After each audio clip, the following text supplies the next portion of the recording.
اعوذ باللہ من الشیطان الرجیم بسم اللہ الرحمن الرحیم۔ آج ہمارا لیکچر نمبر 2 سٹارٹ ہو رہا ہے جو کہ ہے وحی کے بارے میں، ٹھیک ہے۔ وحی یعنی ریویلیشن کیا چیز ہے،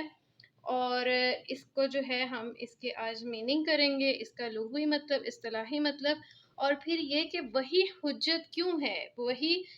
کس طرح سے ڈفرینٹ ہے باقی علوم سے، اور پھر جو ہے اینڈ پہ ہم اس کی ٹائپس کریں گے۔ تو لیکچر شروع کرنے سے پہلے آج کی اچھی بات یہ ہے،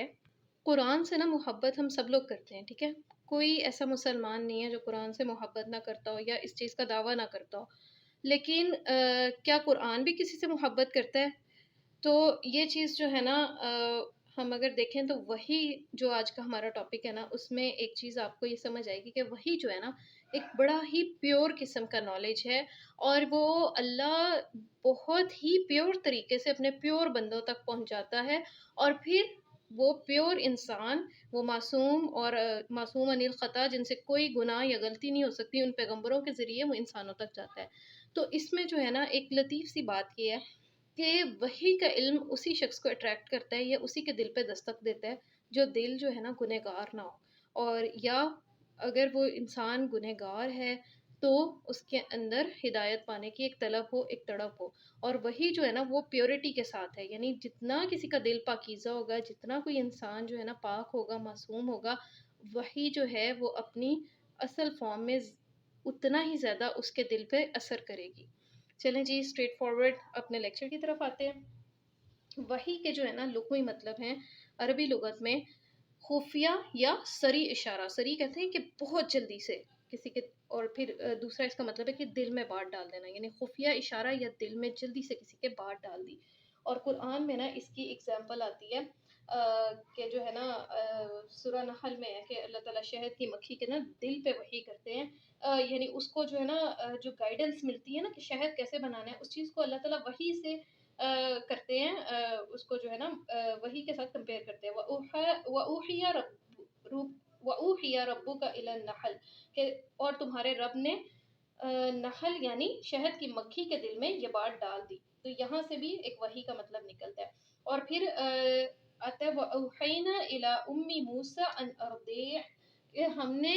موسیٰ کی ماں کے دل میں یہ بات ڈالی کہ وہ موسیٰ کو دودھ پلانا شروع کر دے۔ تو یہاں سے یہ بات نکلتا ہے اس کا لغوی مطلب کہ وحی کا مطلب ہے دل میں کوئی بات ڈال دینا۔ اچھا اصطلاحی مطلب، اسلام میں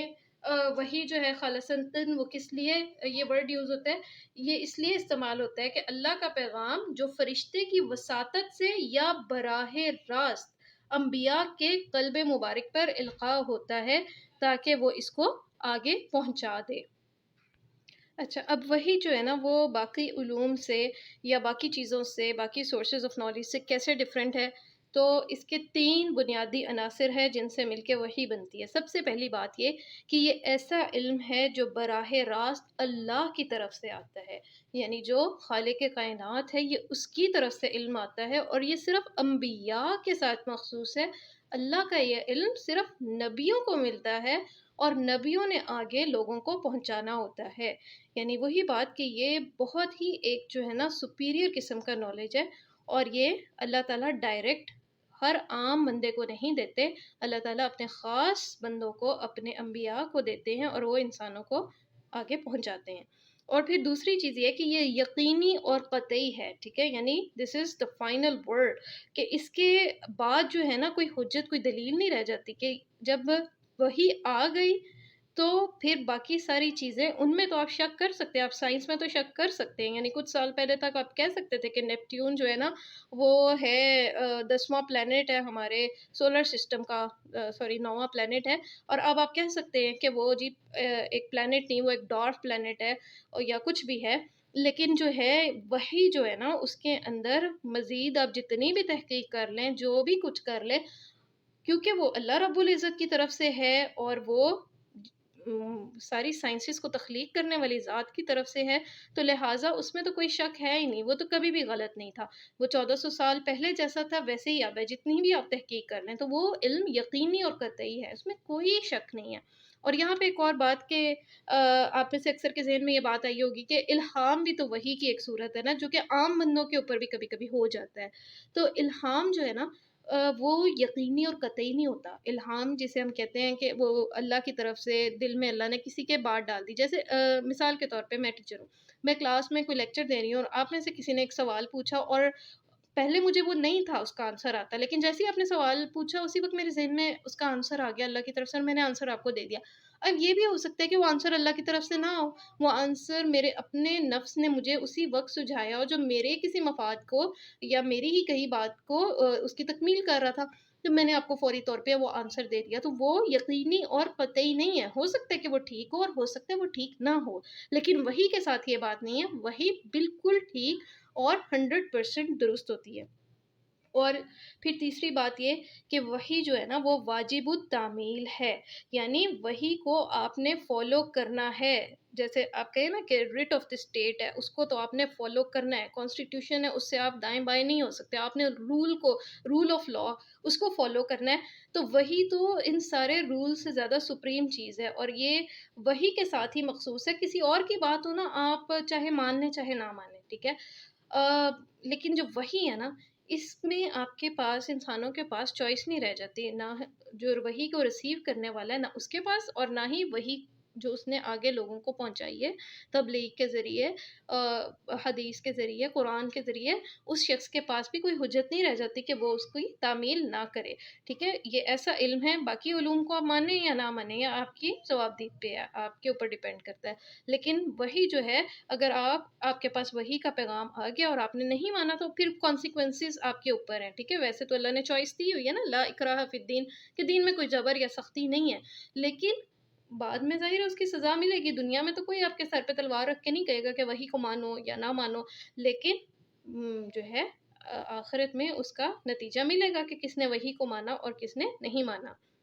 اچھا، وحی کے اقسام پر آنے سے پہلے نا سب سے پہلے یہ بات ذہن نشین کر لیں کہ وحی جو تھا نا یہ کوئی لگژریس قسم کا ایکسپیرینس نہیں تھا کہ بہت مزہ آ رہا ہو، یہ ایک بہت بھاری قسم کا ایکسپیرینس تھا۔ اللہ کے رسول جو تھے نا وہ بہت زیادہ اس چیز کا بوجھ محسوس کرتے تھے، اور قرآن میں بھی نا وحی کو کوئی جو ہے نا بہت مزے کی چیز سے نہیں تعبیر کیا گیا، جو ہم کہتے ہیں نا کہ جی ہمیں قرآن بہت مزے لے لے کے ہم تلاوت کرتے ہیں، اور مطلب مزوں کے لیے نا قرآن تو نازل ہوا ہی نہیں تھا۔ قرآن جو تھا نا وہ ایک بہت بھاری ذمہ داری لے کے آیا تھا۔ تو اللہ تعالیٰ جو ہے نا وہ قرآن میں فرماتے ہیں انا سنلقی علیک قولا ثقیلا، کہ ان قریب جو ہے نا ہم تمہارے اوپر ایک بہت بھاری کلام جو ہے نا وہ نازل کرنے لگے۔ بھاری کیوں تھا؟ کیونکہ اس کی ذمہ داریاں بہت تھیں۔ قرآن پڑھ لینے کے بعد نا انسان جو ہے اس کی پوری لائف چینج ہو جاتی ہے، وہ ایسے نہیں ہوتا کہ جیسے مزے لے لے کے زندگی گزار رہا ہو نا، کہ آپ کے مزے اور آسائشیں ختم ہو جاتی ہیں، کیونکہ بہت ساری چیزیں ہیں جو مزے میں ہم غلط کر رہے ہوتے ہیں۔ قرآن ہمیں فرائض یاد دلاتا ہے، اور جیسے ایک انسان میدان جنگ میں ہوتا ہے نا کہ وہ انجوائے نہیں کر سکتا اپنی لائف کو، اس نے اپنا فرض نبھانا ہوتا ہے، تو قرآن ایسے انسان کو جگاتا ہے۔ اور جو ہے نا وحی کے ایکسپیرینس کا ایک واقعہ، حضرت زید بن ثابت جو کہ مشہور کاتبان وحی میں سے نا، یعنی جو قرآن لکھنے والے تھے، اللہ کے رسول پہ جب بھی کوئی وحی یا کوئی آیت نازل ہوتی تھی تو وہ لکھتے ہوتے تھے، تو ان میں سے حضرت زید بن ثابت ایک مشہور صحابی ہیں، وہ واقعہ ایک کوٹ کرتے ہیں کہ ایک دفعہ نا اللہ کے رسول اس طرح بیٹھے ہوئے تھے کہ اللہ کے رسول کا گھٹنا نا ان کے گھٹنے کے اوپر تھا، اور اسی وقت اللہ کے رسول کے اوپر وحی آنے کی کیفیت طاری ہوگی، اور وہ کہتے ہیں کہ جب تک وہ کیفیت رہی نا اس دوران اتنا بوجھ میرے گھٹنے پہ آ گیا، اور اللہ کے رسول کا گھٹنا مجھے اتنا بھاری لگنے لگا کہ مجھے یوں لگا کہ میرا گھٹنا چور چور ہو جائے گا، اور حالانکہ وہ ایک ہی آیت تھی جو وہ اس وقت اتری تھی۔ اس کے بعد جو ہے نا ایک اونٹنی والا واقعہ ہے کہ اللہ کے رسول کی ایک مشہور اونٹنی جو ہم سب کو پتہ ہے اس کا نام قصوہ تھا، اور قصوہ جو ہے وہ مشہور اس لیے تھی کیونکہ شی واز ویری اسٹرانگ، ٹھیک ہے، وہ عرب میں نا وہ اونٹنیوں میں اسٹرانگیسٹ اونٹنی تھی، ٹھیک ہے، اور اللہ کے رسول جو ہے نا وہ اس کے اوپر سفر کر رہے تھے، تو صحابہ کہتے ہیں کہ اچانک جو ہے نا اونٹنی وہ ہانپنے لگ گئی، اس کا سانس پھول گیا، اور جو ہے نا اس کی ٹانگیں کانپنے لگ گئی، اور پھر وہ بیٹھ گئی، اور بیٹھی ہوئی بھی وہ ہانپ رہی تھی جیسے اس کے اوپر کوئی بہت بڑا بوجھ ہے، اور جو ہے جب اس کی وہ کیفیت ختم ہوئی تو پتہ چلا کہ وہ آیت اللہ کے رسول پہ نازل ہو رہی تھی،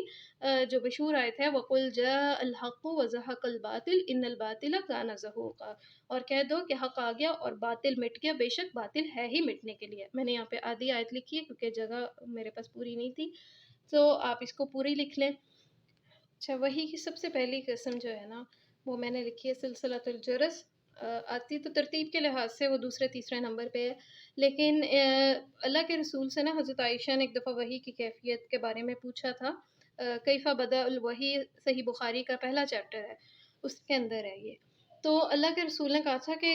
مجھ پہ جو سب سے بھاری اور سب سے مشکل ترین طریقے سے وحی آتی ہے نا وہ گھنٹی کی آواز میں آتی ہے، اور گھنٹی کی آواز آپ کو پتہ ہے کیسے کہ جب گھنٹی مسلسل بج رہی ہے تو وہ ذہن پہ دل پہ اتنا بوجھ وہ ڈالتی ہے، اور یوں لگتا ہے اس وقت کہ انسان کا نا دل جیسے پھٹ جائے گا جب بغیر رکے گھنٹی مسلسل بج رہی ہو۔ اور جو پہلی والی جو مثالیں تھیں حضرت زید بن ثابت والی، اور جو ان کی قصوہ اونٹنی کے اوپر وحی کی کیفیت تھی نا وہ سلسلۃ الجرس والی ہی بھاری قسم کی وحی تھی۔ اچھا، پھر ہے نفث فی الروح، کہ دل میں کوئی بات ڈال دینا، ٹھیک ہے، چپکے سے، یعنی اللہ کے رسول کے دل میں الہام ہو جانا کسی بات کا۔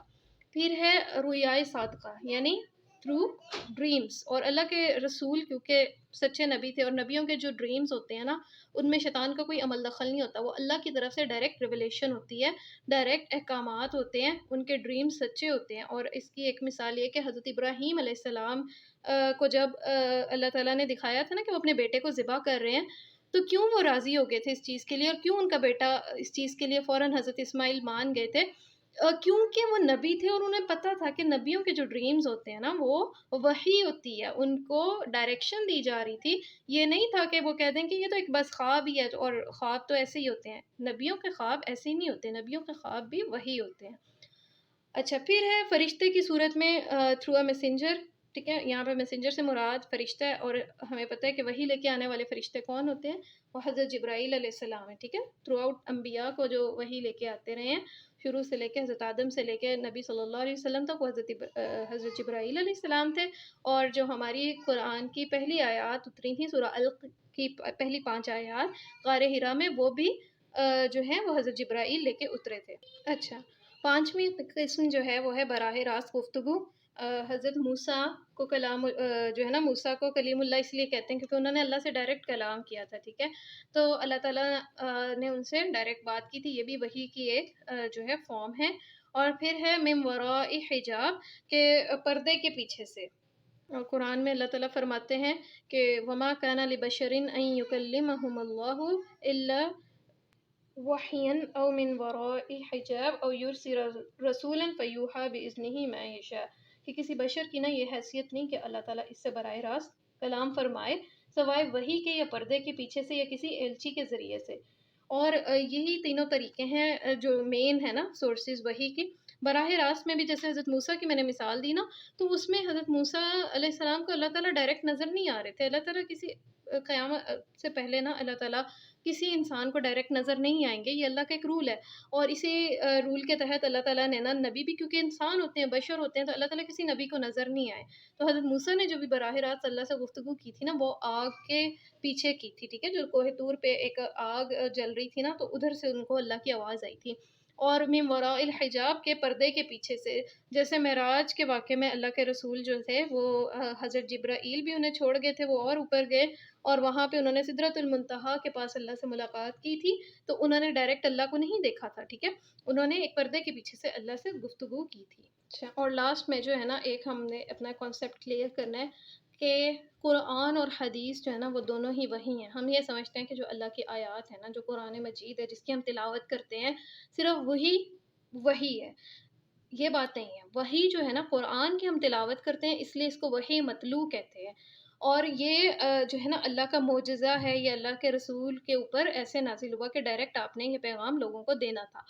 وہی غیر مطلونا حدیث ہے جس کا مفہوم یعنی ایسی وہی ہے جس کا مفہوم اللہ کے رسول کے دل میں ڈال دیا گیا تھا، اور اللہ کے رسول نے اپنے الفاظ میں لوگوں تک وہ پہنچا دیا، ٹھیک ہے۔ اور اگر آپ حدیث کو بھی دیکھیں نا، اللہ تعالیٰ نے دونوں قسم کی وحی کی اتنی حفاظت رکھی ہے کہ آج آپ کو کوئی بھی حدیث آپ دیکھتے ہیں نا، آپ کو فوراً اس کا جو ہے نا وہ ریفرنس مل جاتا ہے کہ یہ صحیح حدیث ہے، یہ ضعیف ہے، یہ موضوع ہے، یہ کسی نے من گھڑت حدیث ہے، یا کون سی ٹائپ ہے حدیث کی، یہاں تک جو ہے نا وہ پتہ چل جاتا ہے۔ اللہ نے یعنی دونوں وحیوں کی حفاظت کی، قرآن کی بھی 101 حفاظت کی، اور حدیث بھی آپ کو کہیں بھی حدیث ایسی نہیں ملے گی جس میں کوئی الفاظ کا بھی رد و بدل ہو گیا ہو، ٹھیک ہے۔ دنیا میں حدیث کی اتنی کتابیں ہیں، صحیح بخاری آپ کو، لیکن دنیا کے جس بھی کونے میں چلے جائیں گے صحیح بخاری کا آپ کو وہی حدیث اسی متن کے تحت، اسی سند کے تحت، حتیٰ کہ یعنی جو سند ہے نا، جو راویوں نے اس کو نریٹ کیا حدیث کو، اس میں بھی کوئی جو ہے نا آپ کو ایمبیگوٹی، کوئی فرق نہیں ملے گا۔